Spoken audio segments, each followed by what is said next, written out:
Hello అండి, welcome to our channel Akhil home style cooking. ఈరోజు మన రెసిపీ వచ్చేసి స్పాంజ్ దోశలు అలాగే పల్లీ చట్నీ అండి. మరి ఈజీ ప్రాసెస్లో అయితే చూసేయండి.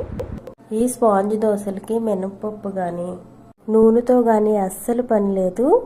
ఇవైతే చాలా మెత్తగా స్పాంజ్లో అయితే వస్తాయండి. చాలా టేస్టీగా ఉంటాయి. ఒకటి తినేవారు 4 అయినా తినేస్తారు. మరి ముందుగా ప్రాసెస్లోకి అయితే వెళ్ళిపోదాం. మిక్సింగ్ బౌల్ అయితే తీసుకోవాలి. తీసుకున్న తర్వాత ఆ బౌల్లోకి 2 కప్పుల వరకు రైస్ అయితే వేస్తున్నాను. ఏ రైస్ అయినా పర్వాలేదండి. కొద్దిగా ఒక పావు టీ స్పూన్ వరకు మెంతులు అయితే వేసుకోవాలి. వేసుకున్న తర్వాత వాటర్ పోసేసి శుభ్రంగా అయితే 2 సార్లు అయితే కడిగేయాలి. కడిగిన తర్వాత మరలా వాటర్ అయితే పోసి నానబెట్టేసుకోవాలి. అలాగే మరొక బౌల్లోకి ఒక అరకప్పు వరకు అటుకులు అయితే వేసాను. ఈ అటుకుల్లోకి 2 టేబుల్ స్పూన్ల వరకు సగ్గుబియ్యం అయితే వేసుకోవాలి. ఈ అటుకులు సగ్గుబియ్యం వేసిన తర్వాత 2 సార్లు అయితే వాటర్ పోసేసి శుభ్రంగా అయితే కడిగేయండి. అటుకుల్లో డస్ట్ లాంటిది అయితే ఉంటుందండి. శుభ్రంగా 2 సార్లు నానబెట్టే ముందే కడిగేసుకోవాలి. చూడండి, ఈ విధంగా కడిగేసిన తర్వాత వాటర్ని అయితే వంపేసి మరలా ఇందులోకి మనం తాగే మంచినీళ్ళు అయితే ఇందులోకి అయితే 1 గ్లాస్ వరకు అయితే పోసుకోవాలి. ఎందుకంటే అటుకులైనా సగ్గుబియ్యం అయినా సరే మనం పోసే వాటర్ని అయితే పూర్తిగా అయితే అబ్జర్వ్ చేసేస్తాయి. మెత్తగా అయితే నానిపోతాయి. కాబట్టి ముందు కడిగేసి అయితే మంచి వాటర్ పోసుకుని అయితే నానబెట్టేసుకోవాలి. కనీసం 4 గంటల వరకు బియ్యం ఇవి కూడా నానబెట్టుకోవాలి. 4 గంటల తర్వాత అయితే చూపిస్తున్నాను. చూడండి, బియ్యం ఈ విధంగా అయితే నానిపోయాయి. ఇప్పుడైతే మరలా 1-2 సార్లు అయితే కడిగేయాలి. కడిగిన తర్వాత పక్కన పెట్టేసి ఇప్పుడు సగ్గుబియ్యం అటుకులు అయితే చూద్దాం. ఈ విధంగా అయితే నానిపోయాయండి మెత్తగా అయితే. ఇప్పుడు ఈ అటుకులు సగ్గుబియ్యాన్ని కూడా బియ్యంలో అయితే వేసేసి కలిపేయాలి. ఏమైనా వాటర్ కానీ ఉన్నట్లయితే వాటర్తో సహా వేసేసి కలిపేసేయండి. ఇవన్నీ కలిసేట్టుగా అయితే కలిపేసి మిక్సీలో కానీ గ్రైండర్లో కానీ గ్రైండ్ చేసేసుకోవడమే. నేనైతే మిక్సీలో అయితే గ్రైండ్ చేస్తున్నాను. మిక్సీ జార్ అయితే తీసుకుని జార్లో సహం వరకు అయితే వేసేసాను. ఇప్పుడైతే కొంచెం వాటర్ అయితే పోసి నార్మల్ దోశల పిండి ఏ విధంగా అయితే గ్రైండ్ చేస్తామో అదే విధంగా అయితే మెత్తగా గ్రైండ్ చేసేసుకోవాలి. చూడండి, ఈ విధంగా గ్రైండ్ చేసి ఏదైనా ఒక గిన్నెలోకి అయితే వేసేసుకోవడమే. నేను తీసుకున్న రైస్ క్వాంటిటీకి అయితే 2 సార్లు కింద అయితే గ్రైండ్ చేస్తున్నాను. నెక్స్ట్ అదే జార్లోకి మిగిలిన బియ్యం, రైస్, అటుకులు ఇవన్నీ అయితే వేసేసుకోవాలి. వేసుకుని వాటర్ అయితే పోసేసి గ్రైండ్ చేసేసుకోవడము. వీలైనంత మెత్తగా అయితే గ్రైండ్ చేసుకోవాలండి. గ్రైండ్ చేసిన తర్వాత మరలా అదే పిండిలోకి అయితే వేసేసుకోవాలి. జార్లో కొంచెం వాటర్ అయితే పోసి వేస్తున్నాను. వేసిన తర్వాత 2 సార్లు గ్రైండ్ చేసాం కాబట్టి అంతా కలిసేట్టుగా అయితే గరిటతో అయితే కలిపేసి మూత అయితే పెట్టి ఓవర్ నైట్ అంతా అయితే పులియబెట్టేయాలి.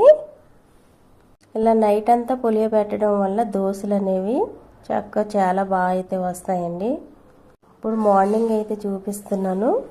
ఈ విధంగా అయితే పులిసింది. ఇలా పులిసిన ఈ పిండిలోకి టేస్ట్కి తగ్గట్టుగా సాల్ట్ అయితే వేసుకోవాలి. ఇంకా ఏమీ వేయవలసిన అవసరం లేదు. ఇప్పుడైతే కలిపేద్దాం. మొత్తం పిండి అంతా సాల్ట్ కలిసేలాగైతే కలిపేయాలి. చూడండి, మన స్పాంజ్ దోశ వేసుకోవడానికి పిండి అయితే ఈ విధంగా అయితే ఉండాలి. ఇప్పుడు స్టవ్ ఆన్ చేసి దోశల పెనం అయితే పెట్టుకోవాలి. పెనం బాగా వేడవనివ్వాలి. వేడి మీద ఉన్నప్పుడే దోశలు అయితే వేసుకోవాలండి. పెనం బాగా వేడైన తర్వాత అయితే 2 గరిటెల పిండి అయితే తీసి ఈ విధంగా వేసుకుని ఎక్కువగా స్ప్రెడ్ చేయకూడదు. ఇలా లైట్గా అయితే స్ప్రెడ్ చేయాలి. మీరు ఎక్కువగా పలసగా స్ప్రెడ్ చేసేసినట్లయితే క్రిస్పీ దోశ అయితే వచ్చేస్తుంది. స్పాంజ్ దోశకి అయితే ఈ విధంగా అయితే స్ప్రెడ్ చేసి వదిలేయండి. చూడండి, చిల్లులుగా ఎలా వచ్చాయో. ఇప్పుడైతే మూత అయితే పెట్టేసి 2 నిమిషాలు ఆవిరి మీద అయితే కాలనివ్వాలి. 2 నిమిషాలు ఆవిరి పట్టి కాలిన తర్వాత అయితే చూపిస్తున్నాను. చూడండి, ఈ విధంగా అయితే కాలింది. ఇప్పుడైతే రెండో వైపుకి అయితే టర్న్ చేసి 10 సెకండ్స్ పాటు కాలనివ్వండి. కాలిన తర్వాత అయితే తీసేయవచ్చు. లేకుంటే ఒక సైడ్ కాలినా పర్వాలేదు, తీసేయవచ్చు. ఏ విధంగా ఈ దోశలను కాల్చినా దోశలు అయితే మటుకు టేస్ట్ అయితే బాగుంటాయండి. ఇప్పుడైతే 10 సెకండ్స్ కాలిన తర్వాత అయితే తీసేసాను. మరలా పెనం వేడిగా ఉన్నప్పుడే దోశలు అయితే వేసుకోండి. వేడివేడిగా ఉన్నప్పుడు దోశ వేస్తుంటే చిల్లులు అయితే ఈ విధంగా అయితే వస్తాయి. అలాగే ఈ దోశకి నైట్ అంతా పులియబెట్టుకోవాలండి. పిండి అయితే ఇలా చిల్లులుగా వచ్చి స్పాంజ్లా రావాలంటే పిండిని అయితే నైట్ అంతా కంపల్సరీగా అయితే పర్మిట్ చేసుకోవాలండి. దోశ వేసిన తర్వాత మూత అయితే పెట్టేసి 2 నిమిషాల పాటు ఆవిరి మీద అయితే ఉడికించుకోవాలి. మినపప్పు, ఆయిల్ ఇవేమీ అసలు అవసరం లేకోకుండా ఈ విధంగా టేస్టీ స్పాంజ్ దోశలు అయితే ఇలా అయితే చేసేసుకోవచ్చు. ఇప్పుడు ఈ దోశల్లోకి నేనైతే పల్లి చట్నీ అయితే చేస్తున్నానండి.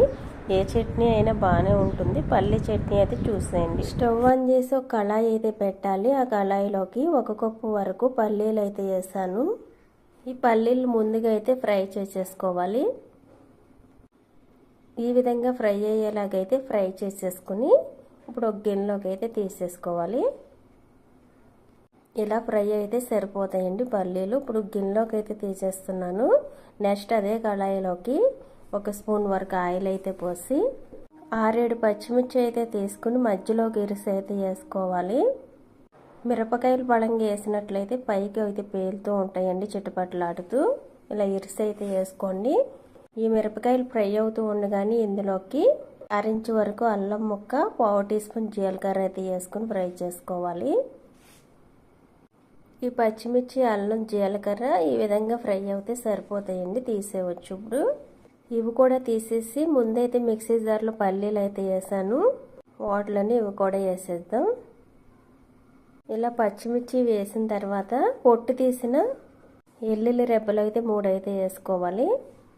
కొద్దిగా చింతపండు అయితే వేస్తున్నానండి. మరీ ఎక్కువగా అయితే వేసుకోకండి. టిఫిన్స్లో కాబట్టి కొద్దిగా వేసుకుంటే సరిపోతుంది. టేస్ట్కి తగ్గట్టుగా సాల్ట్ అయితే వేసి కొద్దిగా వాటర్ పోసేసి అయితే గ్రైండ్ చేసేసుకోవడమే. మరీ మెత్తగా కాకుండా లైట్గా కొంచెం బరకుండేట్టుగా అయితే గ్రైండ్ చేసుకోవాలి. చూడండి, ఈ విధంగా గ్రైండ్ చేసుకున్నట్లయితే పల్లి చట్నీ టేస్ట్ చాలా బాగుంటుందండి. లైట్గా బరక అయితే ఉండాలి. మరీ మెత్తగా చేసుకున్న అంత టేస్ట్ బాగోదు. ఇప్పుడు ఏదైనా బాక్స్ అయితే తీసుకుని వేసేసుకోవడమే. ఇలా జార్లో చట్నీ వేసేసిన తర్వాత అదే జార్లో కొంచెం వాటర్ అయితే పోసి చట్నీలు అయితే పోసుకోవాలి. ఈ చట్నీ వచ్చేసి ఇడ్లీలోకైనా, గారెల్లోకైనా, దోశల్లోకైనా సరే చాలా టేస్టీగా అయితే ఉంటుందండి. హోటల్స్ వాళ్ళు కూడా ఇలాగే చేస్తుంటారు. ఇప్పుడు ఈ చట్నీలోకి అయితే తాలింపు వేసుకుంటే మరింత టేస్ట్ అయితే వచ్చేస్తుందండి. ఇప్పుడు తాలింపు అయితే చేసేద్దాం. స్టవ్ ఆన్ చేసి తాలింపు చేసుకోవడానికి ఏదైనా ప్యాన్ పెట్టేసి దానిలోకి 1 టేబుల్ స్పూన్ వరకు ఆయిల్ అయితే పోసుకోవాలి. ఈ ఆయిల్ లైట్గా వేడైన తర్వాత ఇందులోకి 1/2 టీ స్పూన్ మినపప్పు, 1/4 టీ స్పూన్ పచ్చెనపప్పు, 1/4 టీ స్పూన్ ఆవాలు అయితే వేసుకోవాలి.